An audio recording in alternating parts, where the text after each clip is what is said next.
Manipal hospital Saltlake ক্লাস্টারের digestive wellness redefined session আয়োজন কলকাতায় প্রকাশিত হল সমন্বিত গ্রন্থ।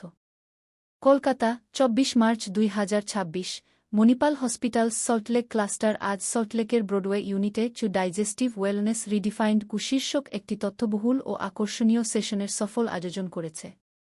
এই উপলক্ষে পাচনতন্ত্রের স্বাস্থ্য নিয়ে একটি সমন্বিত গ্রন্থ প্রকাশ করা হয়, যা মণিপাল হসপিটাল ব্রডওয়ে ও সল্টলেকের গ্যাস্ট্রোএন্টারোলজি বিভাগের যৌথ উদ্যোগে তৈরি। এই গ্রন্থটি পাচনতন্ত্র সংক্রান্ত ক্রমবর্ধমান সমস্যাগুলির উপর একটি ব্যবহারিক ও বিস্তৃত নির্দেশিকা হিসেবে কাজ করবে। এতে গুরুত্বপূর্ণ সমস্যা, প্রতিরোধমূলক উপায়, আধুনিক চিকিৎসা পদ্ধতি এবং জীবনযাত্রাভিত্তিক সার্জিক্যাল হস্তক্ষেপের বিষয়গুলি বিস্তারিতভাবে তুলে ধরা হয়েছে। এই সেশনে উপস্থিত ছিলেন বিশিষ্ট বিশেষজ্ঞদের একটি দল, যার মধ্যে ছিলেন ডা. Sujit Chowdhury, head medical gastroenterology, ডা. Sudipta Ghosh, senior consultant gastroenterology, ডা. Sujay Maitra, senior consultant gastroenterology, ডা. Debkumar Roy, senior consultant surgical gastroenterology, ডা. Sanjay Mondal, senior consultant surgical gastroenterology, ডা. Arijit Singha Mahapatra, consultant surgical gastroenterology, ডা. কিংশুক ধর, সিনিয়র কনসালট্যান্ট মেডিকেল গ্যাস্ট্রোএন্টারোলজি, ডা. কুশল সেনগুপ্ত, কনসালট্যান্ট গ্যাস্ট্রোএন্টারোলজি এবং ডা. Abhishek Banerjee, consultant gastroenterology.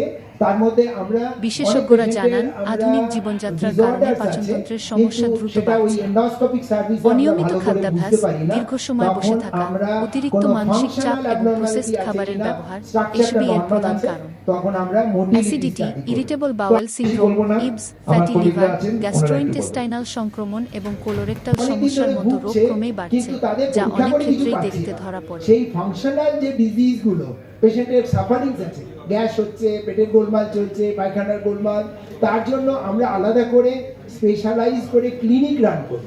সেই ক্লিনিক রান করে পেশেন্টের কেয়ার দেওয়া হয়, তাদের সাইকোলজিক্যাল, অনেক পেশেন্টের সঙ্গে তাদের সাইকোলজিক্যাল প্রবলেম থাকে, সেই সাপোর্টস আমরা দিই।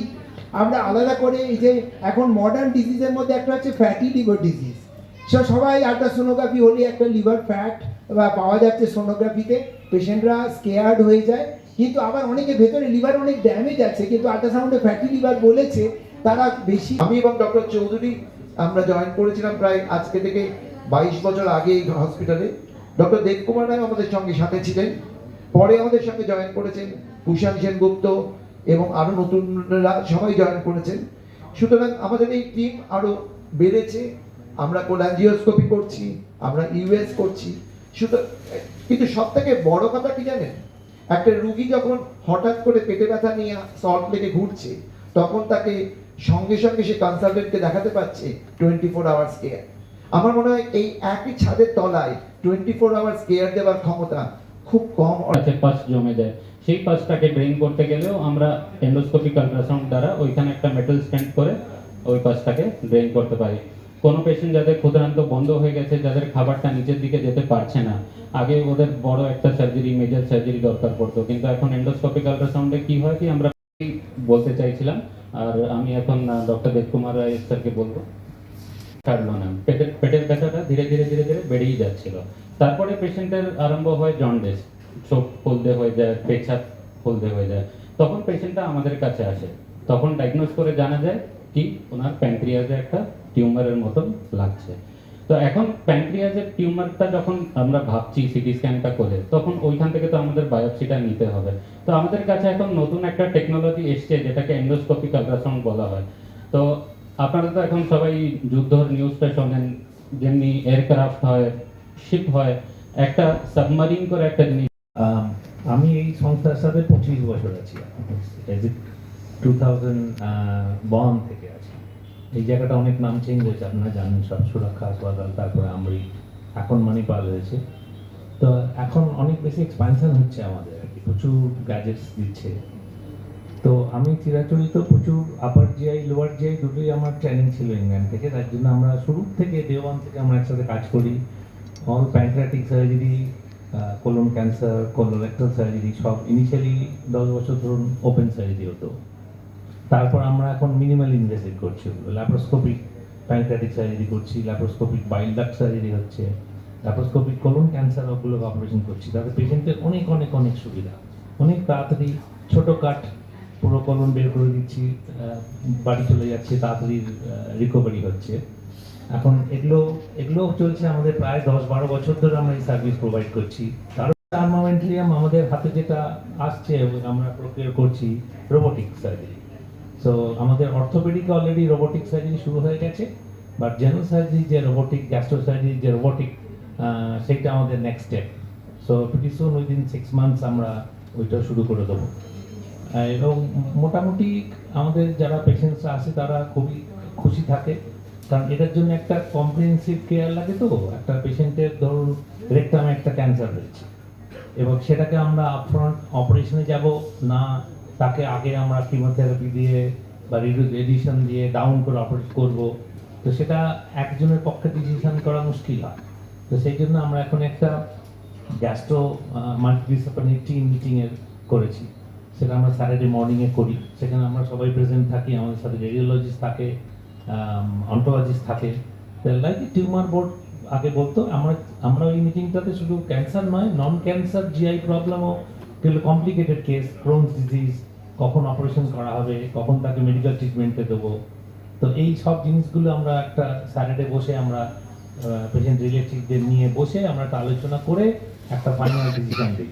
সেটা অবভিয়াসলি একটা ব্রেনের থেকে 4টে ব্রেন একসাথে চিন্তা করে বলছে, এবং তার এই জিনিসটা অনেক অনেক অনেক better for the patient. So এইরকম সার্ভিস এখন অবধি আমাদের এখানে নেই। টিউমার বোর্ড আছে অনেক জায়গায়, কিন্তু both for benign and malignant গ্যাস্ট্রোর যে বোর্ড, সেটা কোনো হাসপাতালে এখন অবধি নেই, সেটা আমরা এখন শুরু করে দিচ্ছি এখানে। তো এইভাবেই চলছে আমাদের। আরও আমরা আপনাদেরও সহযোগিতা চাই, লোকে জানুক আমরা এখানে কী কী কাজ করি, যাতে পেশেন্ট আসতে পারে। আমাদের এইম হচ্ছে যাতে পেশেন্টদের আর মণিপাল অন্য সিটিতে যেতে না হয় আর কি, তারা সব এখানেই সব ফেসিলিটি পেয়ে যাবে। কাজেই আমরা আশা করবো পেশেন্ট এখানেই সব আসবে। ধন্যবাদ। আমাদেরকে সেভিয়ার হয়ে দাঁড়িয়েছেন আমাদের রেডিওলজিস্ট ডক্টর মনোজ জৈন, এবং সেখানে উনি ইন্টারভেনশনাল রেডিওলজির মাধ্যমে ডায়াগনোসিস করেছেন, শুধু নয় কোথা থেকে ব্লিড করছে সেই আর্টারিটার মধ্যে একটা কয়েল পুরে এম্বলাইজ করেছেন, এবং তার ফলে রোগী সুস্থ হয়ে হাসি মুখে বাড়ি ফিরেছে। সেটাই আমাদের কাছে সব থেকে বড় প্রাপ্তি। এবং আমার মনে হয় আমাদের এই যে সমঝোতা এবং এক সূত্রে যে আমরা অ্যানাউন্সমেন্টটা করুন।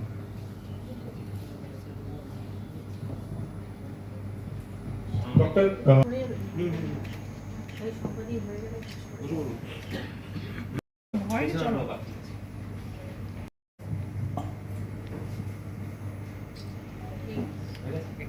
একটু ধরুন ভিডিও, একটু ধরে দেন।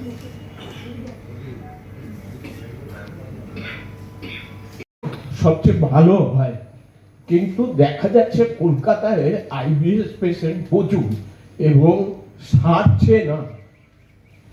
অনেক ডাক্তারবাবু এন্ডোস্কোপি করাচ্ছেন, বিভিন্ন ওষুধ দিচ্ছেন, কিন্তু এক্সপিরিয়েন্স বলছে তার ট্রিটমেন্ট 2 বছর 3 বছর ধরে চলছে। কিন্তু আপনারা এইটার প্রতিকার কিভাবে ভাবছেন? আইবিডিটা হচ্ছে অর্গানিক ডিজিজ আর আইবিএসটা হচ্ছে ফাংশনাল ডিজিজ। ফাংশনাল মানে স্ট্রাকচার আমাদের ইন্টেস্টিনে নর্মাল, কিন্তু তার ফাংশনটা গন্ডগোল হচ্ছে বলে পেশেন্টের পায়খানার গোলমাল, গ্যাস বা কনস্টিপেশন বা ডায়রিয়া হচ্ছে। আর আইবিডি হচ্ছে ইন্টেস্টিনের মধ্যে আলসার থাকছে। তো আইবিডি হচ্ছে মোর প্রবলেমেটিক ডিজিজ, এবং পেশেন্টের সাফারিং তো অনেক বেশি। প্রপার ডায়াগনোসিস খুব ইম্পর্টেন্ট। চিকিৎসা যদি ঠিক সময় না হয় পেশেন্টের লাইফ রিস্ক। ভালোভাবে দিই, আইবিডিটাকে প্রায়োরিটি আছে, যে ওটা যেহেতু না দেখলে, ভালোভাবে না করলে পেশেন্টের সাফারিং এতটাই বাড়াবাড়ি হবে যে এক্সাক্ট কি হয়েছে বোঝা সম্ভব নয়। তো এই ক্ষেত্রে আমরা এক্সাক্ট কার কাছে যাব, এটা একটা বিগ কোশ্চেন। তো সেখানে আপনারা টিম হিসেবে দেখছেন, মানে আমরা কার কাছে অ্যাপ্রোচ করবো? মত দরকার তখন তিনি তার সঙ্গে করবেন, কিন্তু আমাদের যে কোনো ক্লিনিকেই আমরা সব রকমের চিকিৎসা করি। তারপরে যদি মনে হয় একে ফলো আপটা আমরা আইবিডিতেই করব, তাহলে আমরা আইবিডি ক্লিনিকে তাকে ডেকে নেওয়া হয়। বা ধরুন একটা লিভার প্রবলেম, তাকে মনে করা হলো লিভার ক্লিনিকেই তাকে ফলো আপ করবো, তাকে ব্যথা হচ্ছে বা কারোর গ্যাস অম্বল হচ্ছে, তাকে প্রথমে আমরা গ্যাস্ট্রোএন্টারোলজি জেনারেলেই করা হয়। তারপর প্রসিডিওরটার জন্য একটা লাগবে আমার কলিগ, উনি ওটার ভালো বুঝবেন। তখন আমি এক নম্বর হচ্ছে ওনাকে বলে দিলাম যে আপনি এটা এই পেশেন্টের কেয়ার নিন। আর আরেকটা হচ্ছে যখন মনে হলো যে চারজন মিলে দেখ, তখন আমরা ক্লিনিকটা যেরকম সব জায়গায় আছে সেটাই, আর এক্সপেন্ডিচারটা আপনাকে র্যান্ডামলি বলে দেওয়া যাবে না, এটা কেস বেসিস কার কি লাগবে সেটার অনুযায়ী ডিসাইড করা। লাইফস্টাইল এগুলো মডিফাই করলে এখন ঠিক থাকবে।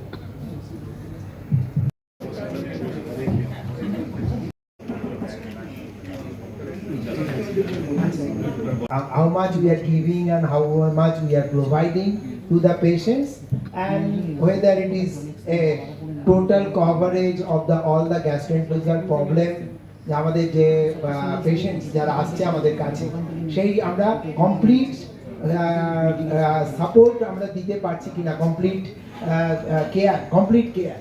তো আমাদের গ্যাস্ট্রোএন্টারোলজি সার্ভিসের মধ্যে আমরা রুটিন যে সার্ভিস আছে সেগুলো তো আমরা ডেফিনেটলি পেশেন্ট কেয়ার হিসাবে দিচ্ছি। কিভাবে পেশেন্ট যখন ইনডোর কেয়ার, পেশেন্টস ভর্তি হচ্ছে তাদের কেয়ার দিচ্ছি।